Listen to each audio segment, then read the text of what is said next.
Հայ-ամերիկյան հանդիպումներ Վաշինգտոնում և Երևանում թրիփի կենսագործման շրջանակի վերաբերյալ համատեղ հայտարարություն է սպասվում։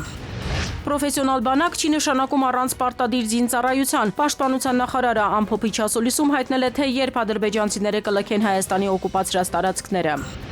Ադրբեջանական նավթամթերքի օգուտները Փաշինյանն է հաշվել, ներկայացրել խաղաղության օրակարգի շոշափվող արդյունքները։ Իրանի ընդդիմության առաջնորդ Փահլևիի պատասխանը զոհերի համար մեղադրանքին, ոչ թե ինքն է մարդկանց խնդրել դուրս գալ փողոց, այլ իրեն են խնդրել լինել իրենց ձայնը։ Միացյալ Նահանգները կոչ է անում իր քաղաքացիներին լքել Իրանը, Հայաստանի և Թուրքիայի սահմանով, իրավիճակը հարևան երկրում։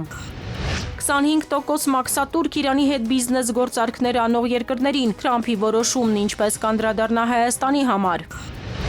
Դեղուդարմանի գների թվաբանությունը, ինչ մեխանիզմով պիտի հսկեն, որ դեղերի գները անհիմն չբարձրանան, գնաճը դատարկում է թոշակառուների և քրոնիկ հիվանդների գրպանը։ Աղոթք և Սուրբ Պատարագ հայ առաքելական եկեղեցիներում Տիրոջ անվանակոչության տոնն է։ Սաստիկ բուկ մաստարալ լանջիկ ճանապարհին 1000-ից ավելի մեքենա մնացել է ձյան թակարդում։ Արմենիայի եթերում նորությունների գլխավոր ժամն է, բարի երեկո, ես Շահանե Մեժլոմյանն եմ, ամենակարևորն ու դիտարժանը մեր եթերում։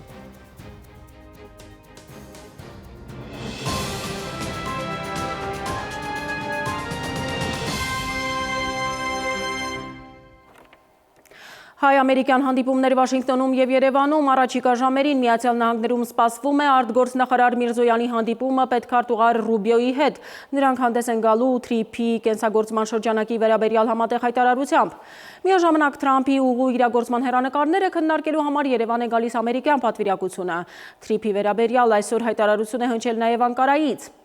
Երևանի հռչակած խաղաղության խաչմերուկին, որ Բաքուն և Անկարան Զանգեզուրի միջանցք են կոչում Վաշինգտոնը Թրամփի ուղի, ինչպիսի մասնակցություն կարող են ունենալ Մոսկվան և Թեհրանը, որ լուսանցքում մնալ չեն ուզում։ Ժամի անդրադարձը։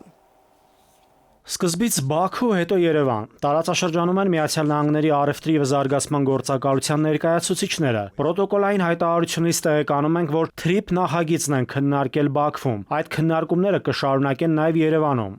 Քաղաքագիտական համայնքի համար թերևս զարմանալին և անընդունելին այն է, որ Հայաստանի ինքնիշխան տարածքով Սյունիքով անցնող ճանապարհը քննարկվում է մի երկրում, որի հետ Հայաստանը հարաբերությունները չի կարգավորել, դիվանագիտական հարաբերություններ չի հաստատել ու այդ երկրում Հայաստանին թշնամի են համարում։ Ընդհանրապես տարածաշրջանում ամերիկյան հետաքրքրություններն առաջ տանող թուրք-ադրբեջանական տանդեմին կարծես թե չի էլ հետաքրքրում, որ տարածաշրջանում կան այլ խոշոր խաղացողներ ևս, իդեմս Ռուսաստանի և Իրանի, որոնց դիրքորոշումը ևս կարևոր է Հարավային Կովկասում իրականացվող խոշորամասշտաբ ծրագրերի իրականացման առումով։ Եթե հայկական կողմը որոշ չափով ակնարկներ է անում, թե այդ երկրները ևս կարող են ներգրավել Սյունիքում իրականացվող թրիփ նախագծում, ապա Ադրբեջանի կողմից ցանկություն եւ պատրաստակամություն չկա Ռուսաստանին եւ Իրանին տեսնել թրիփում։ Միացյալ Նահանգներին չի հուզում, թե ու վերահսկողության տակ կլինի այդ ճանապարհը, կարևորն այն է, որ այնտեղ չլինի ռուսական եւ իրանական վերահսկողություն։ Իրենց համար առաջնահերթը դա է,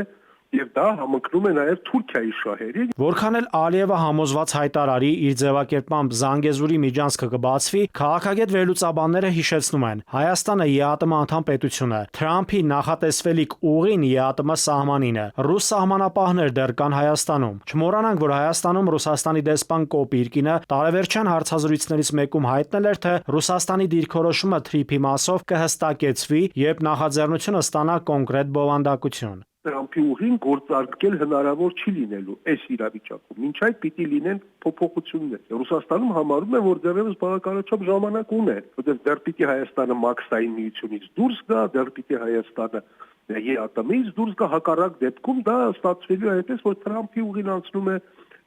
ԵԱՏՄ տարածքով փաստացի եւ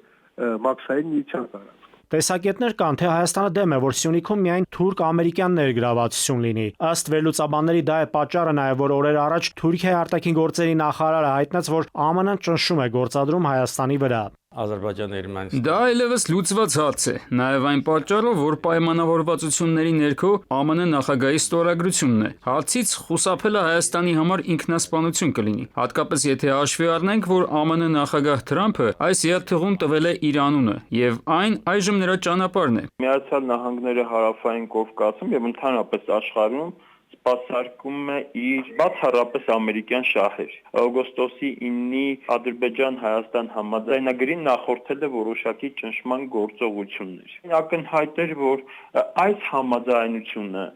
ունի զուտ, այսպես կոնյուկտուրային համաձայնության բովանդակություն։ Այն հիմնված չէ ոչ Ադրբեջանի եւ ոչ էլ Հայաստանի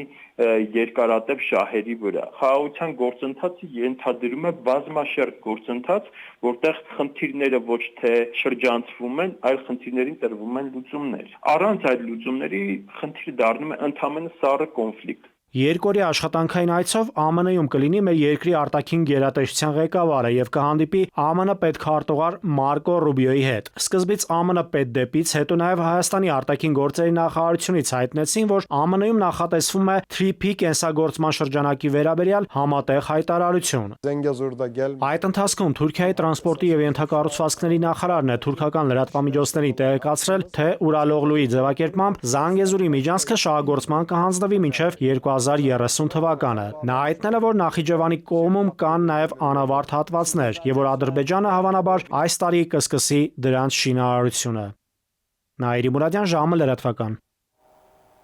Հայաստանի բենզինի շուկայում ինչ է տեղի ունեցել դեկտեմբերի կեսերից սկսած, երբ Հայաստան սկսեց ներմուծվել ադրբեջանական արտադրության բենզինը։ Հարցին Փաշինյանն է անդրադարձել իր ֆեյսբուքյան էջում, նշել Ադրբեջանից հիմնականում ներմուծվում է պրեմիում տեսակի բենզին։ Հայաստանում պրեմիում տեսակի բենզինի գինը նվազել է 15%-ով, նախկին 1 լիտրի դիմաց 510 դրամի փոխարեն այժմ 430 դրամ։ 2 օր առաջ արդեն Ադրբեջանից Հայաստան է ներմուծվել նաև դիզվառելիք։ Դիզվառելիքի գինը այս ընթացքում նվազել է 2%-ով, իսկ ռեգուլյար բենզինի գինը դեկտեմբերի համեմատ նվազել է 8%-ով։ Եթե դեկտեմբերի 11-ին ռեգուլյար բենզինի նվազագույն գինը 500 դրամ էր, հիմա 460 դրամ է։ Ըստ Փաշինյանի այս ամենը խաղաղության օրակարգի արդյունքներն են, խաղաղության օգուտները։ Սա խաղաղություն է եւ մենք պետք է խաղաղության մեջ ապրելուն սովորենք եւ խաղաղության օգուտների հետ հարաբերվելուն նույնպես սովորենք, ինչը եւ ուրախությամբ եմ արձանագրում։ Հայաստանի օկուպացված տարածքները ադրբեջանցիները կլքեն սահմանազատմամբ, սահմանագծմամբ, պաշտպանության նախարարն է հայտարարել 2025 ամփոփելիս։ Սուրեն Պապիկյանը ասել է, որ Հայաստանի կառավարությունը չի պատրաստվում մրցավազքի մեջ մտնել ադրբեջանական զինտեխնիկայի հետ, սակայն պաշտպանության նախարարի խոսքով սա չի նշանակում, որ Հայաստանը դադարեցնելու է համալրել իր զինանոցը։ Ինչ ասել է պրոֆեսիոնալ բանակ, պաշտպանության նախարարի պատասխանը բանաձևի նման է։ Պարտադիր ժամկետային զինծառայությունը օրենսդրական պարտականություն է, իսկ պրոֆեսիոնալ բանակի հետ իրենց կյանքն են կապում զինվորները 5 տարի, գուցե 10, 20։ Զինվորականը, երբ որ ներգրավում է ժամկետային զինծառայության, որքան էլ ինքը իր գործում լինի ունակ, պաշտպանունակ, պատրաստված, իր աշխատանքը պրոֆեսիոնալ չէ։ Այլ բան է, երբ որ մարդը իր կյանքը կապում է բանակի հետ, այդ մարդիկ համարվում են պրոֆեսիոնալ։ Մենք ուզում ենք, որ բանակում ծառայող ցանկացած ոք կամ հիմնական հատվածը կորիզը կատարի պրոֆեսիոնալ աշխատանք։ Ունենանք պրոֆեսիոնալ բանակ, ժամկետային պարտադիր զինծառայությունից կհրաժարվենք, Սուրեն Պապիկյանի պատասխանը միանգամից է ոչ։ 5 տարի անց էլ ըստ նրա պրոֆեսիոնալ ասել է, թե իր կյանքը բանակի հետ կապած զինվորականի կողքին պետք է լինի պարտադիր ժամկետային ծառայող։ Առանց ժամկետային զինծառայության ես չեմ պատկերացնում Հայաստանի Հանրապետությունում զինվորական ծառայությունը, ավելին ես ժամկետային զինծառայությունը տեսնում եմ խողովակ, որի միջոցով նույն պաշտպան հայրենիք ծրագրով կհամալրվի մեր պայմանագրային զինծառայությունը եւ պրոֆեսիոնալ բանակը կհամալրվի ու կդառնա ամբողջական։ Քննադատությունների մասին, թե պարտադիր ժամկետային զինծառայությունը կես տարով կրճատելը հանգեցնելու է զինանձնակազմի նվազման, Պապիկյանը թվերով է խոսում, պնդում, թե հնարավոր բաց է, որ բանակը կարող էր զգալ 1.5 տարի անց, հիմա արդեն կարողացել են կանխել։ Վերջին 2.5 տարվա ընթացքում պարտադիր զինծառայության զորակոչված ավելի քան 4200 զինվոր պայմանագրային է դարձել, եւս 900-ը հայտ ներկայացրել։ Դուք նշեցիք թվեր, փորձագետների վկայակոչած, մենք հիմա արդեն իսկ խնդիրը լուծել ենք, եթե ձեր վկայակոչած թվերը իրական են։ Ես իրական թվերի չեմ անդրադառնում։ Մի կողմից Ադրբեջանը խաղաղություն է խաղում, մյուս կողմից ավելացնում ռազմական բյուջեն, լցնում զինանոցը։ Նրանց հետ մրցավազքի Հայաստանի կառավարությունը դուրս չի գա, բայց սա չի նշանակում, որ դադարեցնելու են սպառազինության ռազմական տեխնիկայի ձեռքբերումը, ասում է Պապիկյանը։ Ադրբեջանի ծախսերը իմ խնդիրը չէ։ Մենք չենք պատրաստվում մեր ողջ տնտեսությունը կամ էլ սպառազինության ձեռքբերմանը եւ ըստ էության տնտեսության քանդմանը, բայց միևնույն ժամանակ պիտի նշեմ, որ այն ձեռքբերումները, որը ոչ մի կերպ չեք ուզում տեսնել, դրանք իրոք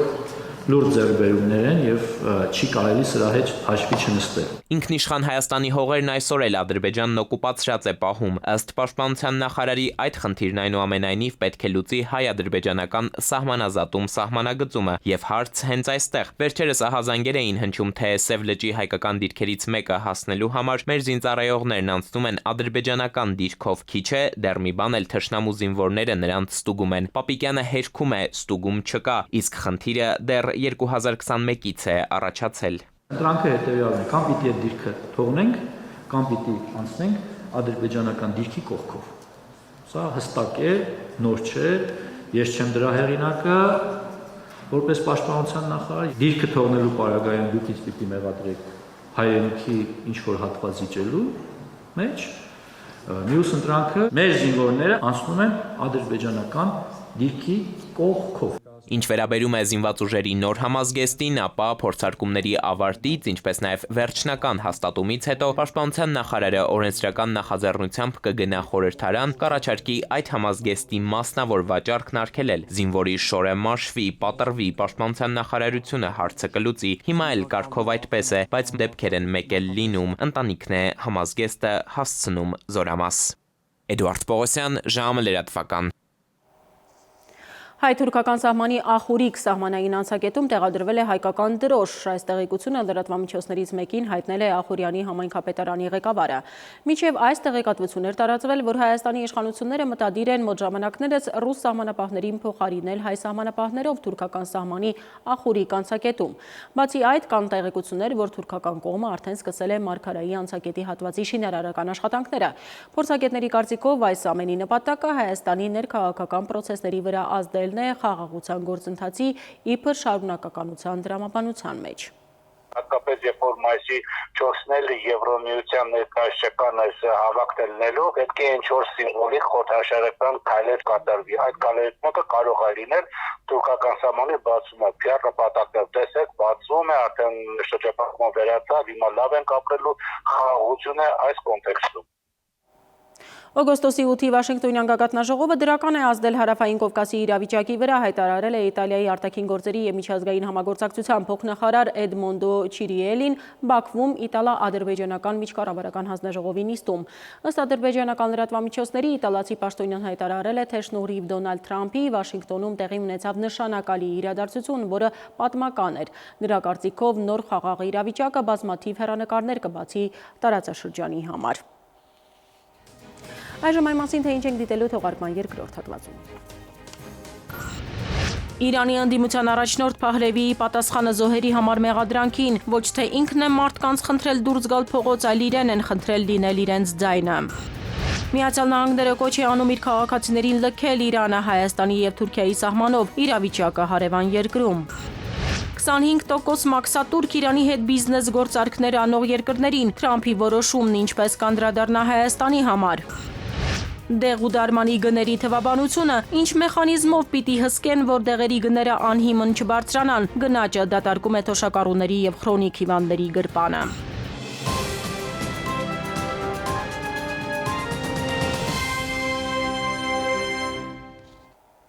Ժամը շարունակում է աշխատանքը Արմենիայի ուղիղ եթերում։ Այժմ տեղափոխվենք հարևան Իրան, որտեղ ինտերնետն անջատված է, հեռախոսային կապը անհասանելի, ուստի ստացվող տեղեկությունները շատ հակասական են։ Իրանցի պաշտոնյաներից մեկը Reuters-ին հայտնել է, որ Իրանում բողոքի ցույցերի ժամանակ զոհվել է մոտ 2000 մարդ, պնդելով, թե ահաբեկիչներն են մեղավոր քաղաքացիական անձանց և անվտանգության աշխատակիցների մահվան համար։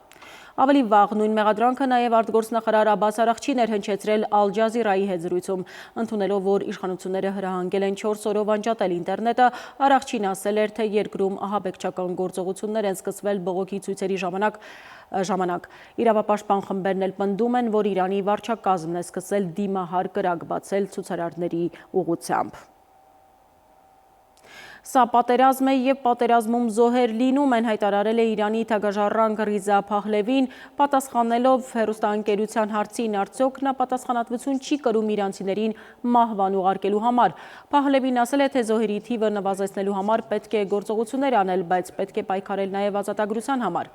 Ես չեմ մարդկանց խնդրել դուրս գալ փողոցներ և կռվել ռեժիմի դեմ, նրանք են ինձ խնդրել գալ և օգնության ձեռք մեկնել նրանց, լինել իրենց ձայնը, որպեսզի այս ապստամբությունը հաջողության հասնի, նշել է Փահլևին։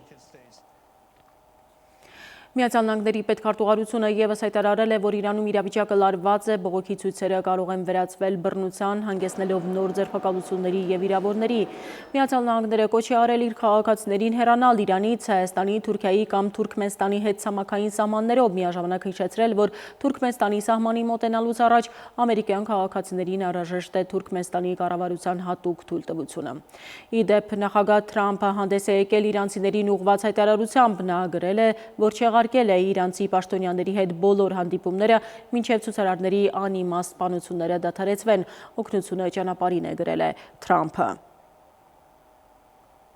Իրանին նոր ռազմական հարվածներ հասցնելու Վաշինգտոնի սպառնալիքները անընդունելի են և Ռուսաստանը հակառակվում է ցանկացած վնասակար արտաքին միջամտությանը երկրի ներքին գործերին, հայտարարել է Ռուսաստանի արտգործնախարարության պաշտոնական ներկայացուցիչ Մարիա Զախարովան։ Նա նաև նշել է, որ Իրանի ներքին իրավիճակի դինամիկան և արհեստականորեն բռնկված բողոքի ակցիաների անկումը թույլ են տալիս ակնկալել իրավիճակի կայունացում։ Իրանում գտնվող Ռուսաստանի քաղաքացիներին Զախարովան խորհուրդ է տվել պահպանել խելամիտ զգուշություն, շեշտելով, որ արտասահմանյան ուժերը փորձում են քանդել Իրան պետությունը, կիրառելով գունավոր հեղափոխությունների մեթոդներ։ Եվրախորհրդարանը կոչ է անում նոր պատժամիջոցներ կիրառել Իրանի դեմ։ Եվրախորհրդարանի նախագահ Ռոբերտա Մեցոլան հայտնել է, թե արգելել է Բրյուսելում Իրանի դիվանագետների և այլ ներկայացուցիչների մուտքը Եվրախորհրդարանի շենքեր։ Եվրոպան պետք է գործի ընդ որում արագ։ Հենց այդ պատճառով Եվրոպական խորհրդարանը կոչ է անում սահմանել նոր պատժամիջոցներ և ակնկալում է Եվրամիության վճռական գործողությունները։ Պոլիտիկո պարբերականին ասել է Եվրախորհրդարանի նախագահը։ Իրանում զանգվածային բողոքի ցույցերի ճնշման հետևանքով զոհերի թվի կտրուկ աճից հետո Եվրահանձնաժողովի նախագահ Ուրսուլա ֆոն դեր Լայենն էլ հայտարարել է, որ Բրյուսելը նոր պատժամիջոցներ կառաջարկի Իրանի նկատմամբ։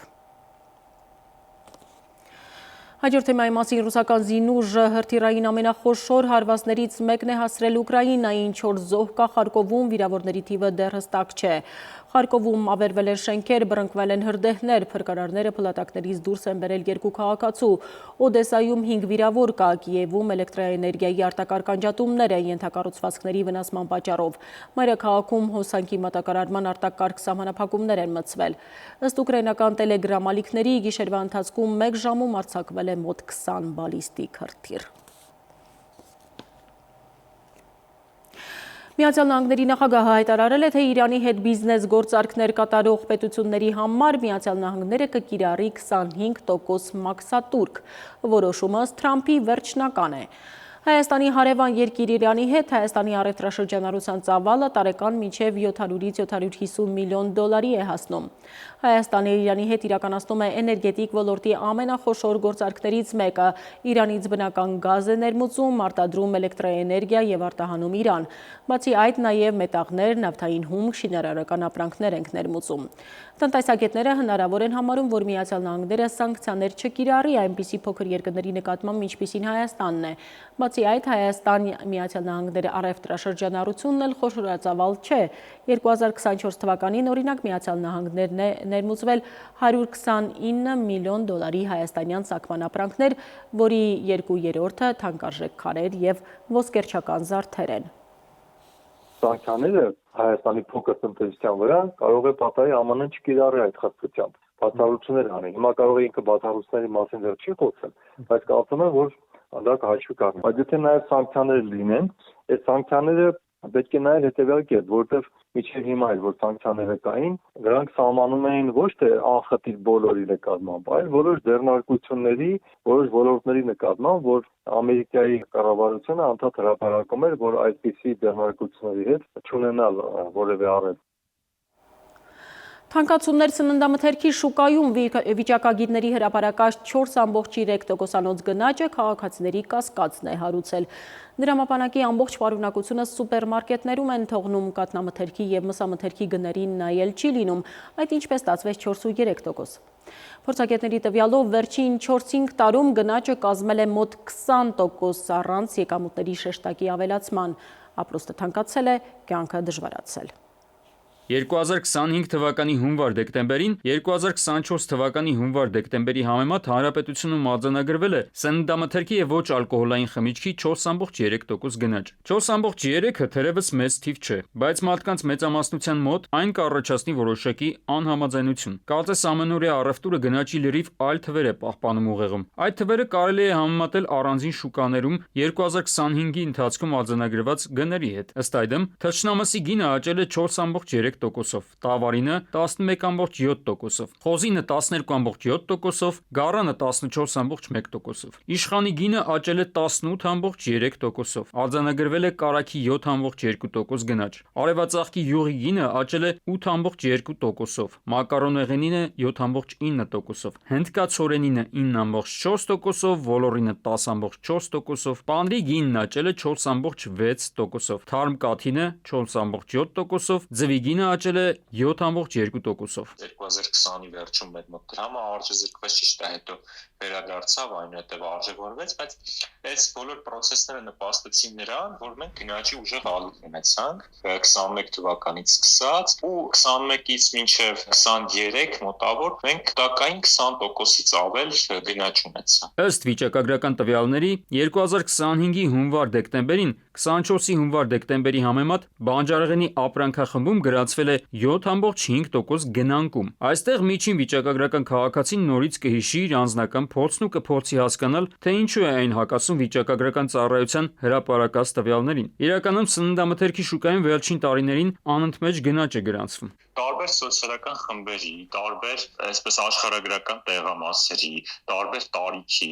տարբեր, չգիտեմ, առողջական հատկանիշների մարդիկ տարբեր սպառման կառուցվածքներ ունեն ու այս առումով իրենք գնաճը կարող տարբեր ձևով զգալ։ Իրականում հանրության մի ստվար զանգված հիմնականում սպառում է 15-ից 20 մթերք, որոնց մեծամասնությունն այլուրային կաթնային ապրանքներ են։ Կա կարծիք, որ նվազագույն պարենային զամբյուղում տեղ են գտնում այն մթերքները, որոնց ինքնարժեքն այնքան էլ բարձր չէ։ Ըստ այդմ, պաշտոնապես համարվում է, որ մարդը ստացած թոշակով կարող է հավուր պատշաճի սնվել։ Բայց նույնիսկ պաշտոնական վիճակագրությունը ցույց է տալիս, որ օրինակ կաթնամթերքի եւ մսի շուկայում պատկառելի գնաճ կա։ Ինչպես է ստացվում, որ գյուղ ոլորտում մի կողմից պետությունն ահռելի ներդրումներ է անում, խելեցի անասնագոմեր, ինտենսիվ այգիներ հիմնում, մյուս կողմից այդ ամենի արդյունքը սննդամթերքը թանկանում է։ Ռուսական շուկա, ռուսական ռուբլու կուրս, արտադրական օղակներ, շուկայական ենթակառուցվածքներ եւ շուկայի օլիգոպոլիկ կառուցվածք, այս բոլորը մեկի արդյունքում ստանում ենք այն, ինչ ունենք։ Այսինքն սննդամթերքի շուկայում տեղական արտադրանքը թանկ է, քանի որ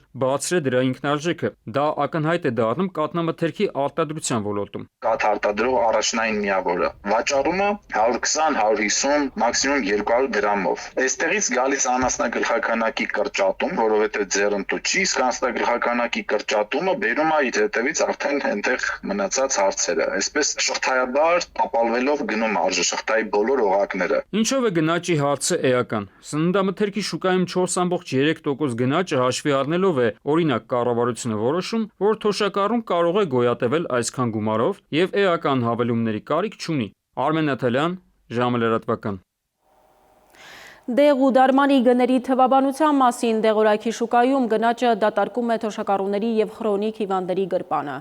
Ինչով է պայմանավորված դեղերի կտրուկ թանկացումը եւ արդյոք այն կապ ունի առողջության համընդհանուր ապահովագրության գործընթացի հետ։ Քնարիկ Պետրոսյանի ռեպորտաժում։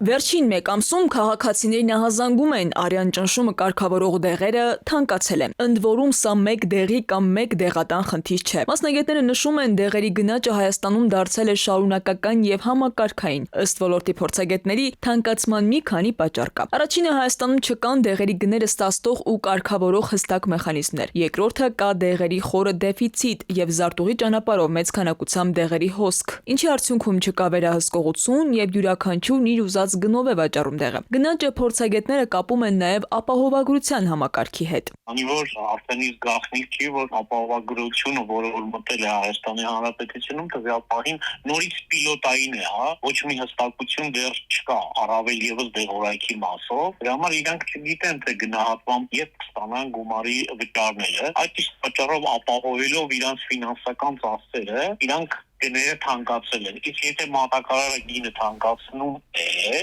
բնականաբար թե մեծապահ ընկերություններն են գները թանկացնում, թե մանրապահ գները թանկացնում։ Խաչատրյանի խոսքով, օրինակ, եթե պետությունը կամ ապահովագրական ընկերությունը տվյալ դեղի համար նախատեսում է 1000 դրամ փոխհատուցում, դեղատանը այն վաճառվում է 1600-1700 դրամով, եւ քաղաքացիները 600 կամ 700 դրամ վճարում են իրենց գրպանից։ Այսպիսով, շուկայում ձևավորվում է պարզ, բայց վտանգավոր իրավիճակ, այսինքն կա պահանջարկ, կա դեֆիցիտ, սակայն չկա վերահսկողություն։ Պնդում է, այս օրինակով պարզ է դառնում, որ որոշ դեպքերում դեղերի փոխհատուցում ավելի շատ ձևական բնույթ է կրում։ Իսկ դեղատների ցանցից տեղեկացնում են, որ թանկացումները հիմնականում պայմանավորված են ներմուծողների գնային քաղաքականությամբ։ Դեղերը ստացա ու կարճ ասպիրինը ես ծախում եմ 700 քանի դրամ, բայց որ ստացել եմ 800-900 դրամ, երեքնոր տեսել եմ։ Քանի որ դեղերը թանկացնում են, աշխատողն էլ դեղատանտերն էլ թանկացնում են։ Մատակարարը ումիջով ստանում են, մատակարարները թանկացնում։ Առողջապահության նախարարությունից էլ հայտնում են, դեղերի վերահսկողությունը առողջապահության եւ աշխատանքի տեսչական մարմնին է վերապահված։ Համակարգը նոր է, փորձագետները հույս ունեն, որ գոնե առաջիկա 2 ամսում թանկացումների հարցը կկարգավորվի։ Թանկացող դեղերը հատկապես ծանր բեռեն տարեցների, քրոնիկ հիվանդություններ ունեցող եւ այն քաղաքացիների համար, ովքեր ամիսը մի քանի անգամ ստիպված են դեղ գնել։ Իսկ մինչև պատասխանատու կառույցները չստեղծեն դեղերի շուկան վերահսկելու հստակ եւ թափանցիկ մեխանիզմներ, գնաճը կշարունակվի, դրա գինն էլ ինչպես միշտ կշարունակեն վճարել շարքային քաղաքացիները իրենց առողջության հաշվին։ Քնարիկ Պետրոսյան, ժամը լրատվական։ Կրկին դադար մեր եթերում կվերադառնանք րոպեներ անց։ Աղոթք եւ Սուրբ Պատարագ հայարակելական եկեղեցիներում Տիրոջ անվանակոչության տոնն է։ Սաստիկ բուկ մաստարալ լանջիկ ճանապարհին 1000-ից ավելի մեքենա մնացել է ձյան թակարդում։ Մետեո աշխարհ ինչպես կանցնի նոր օրը, ավելին հաջորդ թիվ։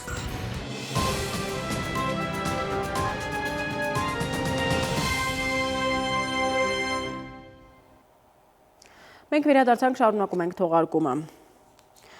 Մեկ տխուր վիճակագրություն մինչև 1 տարեկան երեխաների մահվան դեպքերը 2025-ի հունվար-նոյեմբերին 8% ավելացել են հասնելով 207-ի, նախորդ տարվա նույն ժամանակահատվածում այս թիվը 191 էր։ Միևնույն ժամանակ 11.1%-ով ավելացել է մինչև 4 տարեկան երեխաների մահվան դեպքերը, դրանք 251-ն են 2024 թվականի 226 դեպքի համեմատ։ Վիճակագրական կոմիտեից փոխանցում են, որ բացի այդ նվազել է ծնելիությունը անցած տարվա հունվար-նոյեմբեր ամիսներին 1524-ով ավելի քիչ ծնունդ է գրանցվել, քան 2024-ի նույն ժամանակահատվածում։ 2024 թվականի 11 ամիսների ընթացքում ծնվել է 30,861 երեխա, իսկ 2025-ի նույն ժամանակահատվածում 29,337 երեխա։ Ծնունդների նվազումը կազմել է 4.9%։ 2026-ը արդեն լիակատար լիազորությունների մեջ է, ավանդույթի համաձայն այսօր տրվել է հին տոմարով նոր տարվա մեկնարկը։ Ի դեպ, հայ առաքելական եկեղեցին այսօր նշում է Տիրոջ անվանակոչության տոնը։ Սուրբ Ծննդից 8 օր հետո Աստծո նորածին որդուն կոչեցին Հիսուս, որ նշանակում է Աստված է փրկությունը, անուն, որ շշնջում ենք աղոթքի, բժշկվելու եւ փրկության համար։ Հայ առաքելական բոլոր եկեղեցիներում այսօր Սուրբ Պատարագ է մատուցվել, հունվարի 13-ը Հիսուս Քրիստոսի անվանակոչության օրն է։ Եկեղեցին այն տոնում է Փրկչի ծննդից 8 օր հետո, եկեղեցական օրացույցում տոնը անշարժ է։ Մենք մեր խոսքն ենք բարձրացնում եւ բացատրում մարդկանց տոնի էության, իմաստի, նշանակության մասին։ Այսօր նաեւ ավարտում այդ Սուրբ Ծննդյան տոնական շրջանը։ Ծննդյան 8-րդ օրը Աստծո որդին նորածին մյուս առուզավակների պես թլպատվեց եւ անվանակոչվեց։ Հիսուսը հրյաների մեջ տարածված անուն էր, սակայն Փրկչի անվանումը Աստվածամորը հուշել էր Գաբրիել հրեշտակապետը։ Տիրոջը կոչեցին Հիսուս, որը հրեական հեսու անվան հունարեն տարբերակն է կամ եբրայական արտասանությամբ Հեշուա, որը նշանակում է Տերը փրկում է։ Հիսուս բառը նշանակում է փրկիչ, Քրիստոս նշանակում է օծյալ։ Ըստ էության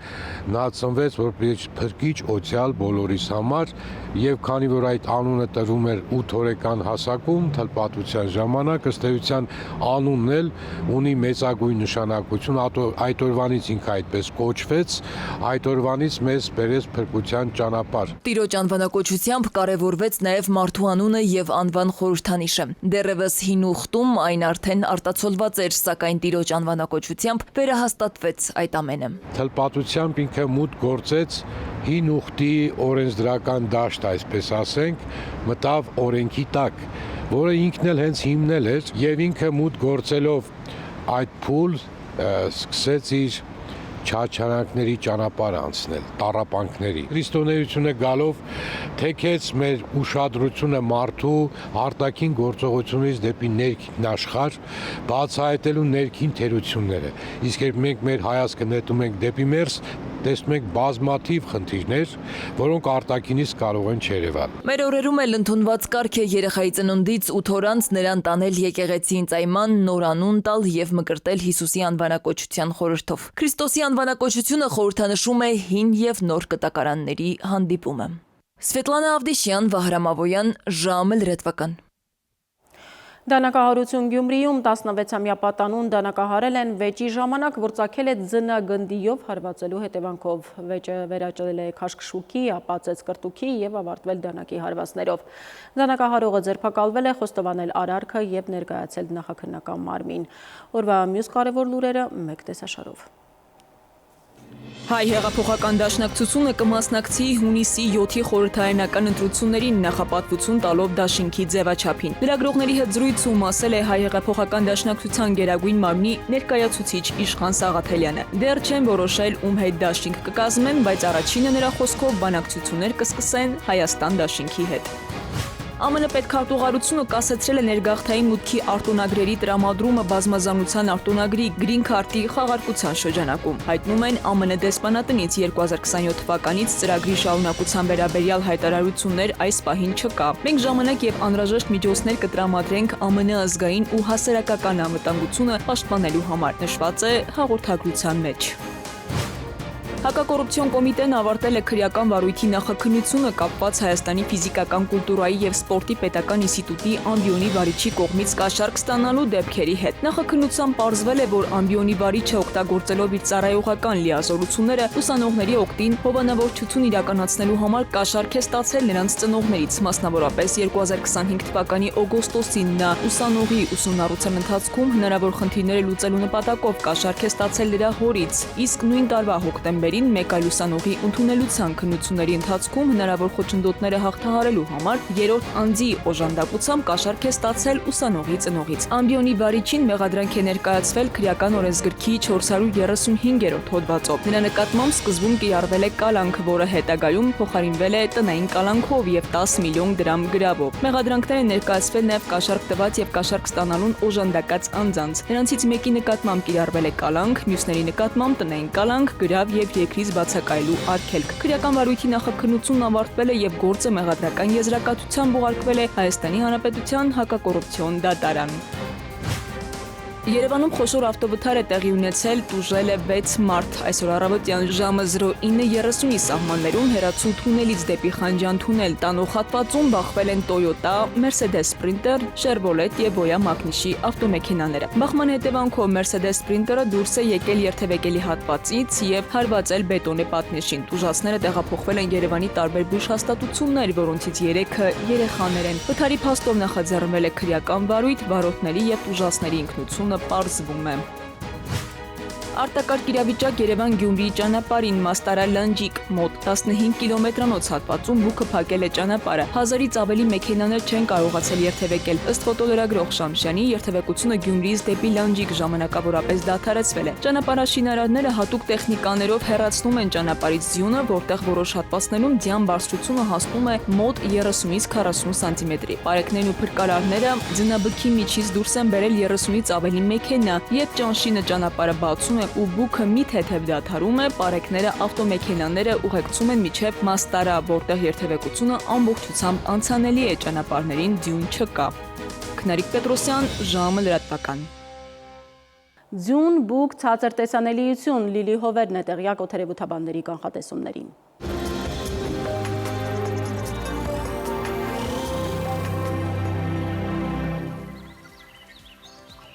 Բարերեկո եղանակի տեսության հովանավորն է Ֆերոսի ապրանքանիշը, իր հուսալի անվտանգ գերխնայող գազի կաթսաներով։ Դրանք պաշտոնապես ներկայացված են էքստերիեր խանութ սրահներում,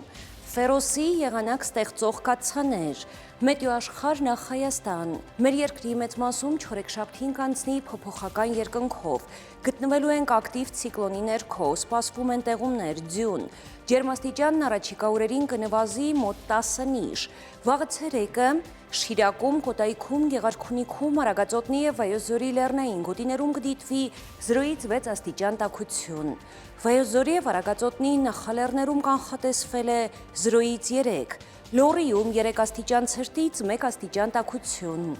Տավուշում, Արարատում, Արմավիրում կանխատեսվել է առավելագույնը 5 աստիճան։ Սյունիքի հովտային գոտիներում սպասվում է 3-ից 6, Սյունիքի նախալեռներում 2 աստիճան ցրտից 2 աստիճան տաքություն։ Երևանում օրը կանցնի տեղումներով, այս գիշեր սպասվում է 2-ից 4 աստիճան ցուրտ, ցերեկը 1-ից 3 աստիճան տաքություն, երեկոյան 3-ից 5 աստիճան ցուրտ։ Այսքանն էինք պատրաստել այսօրվա համար, ես ձեզ հրաժեշտ եմ տալիս եւ մաղթում խաղաղ գիշեր։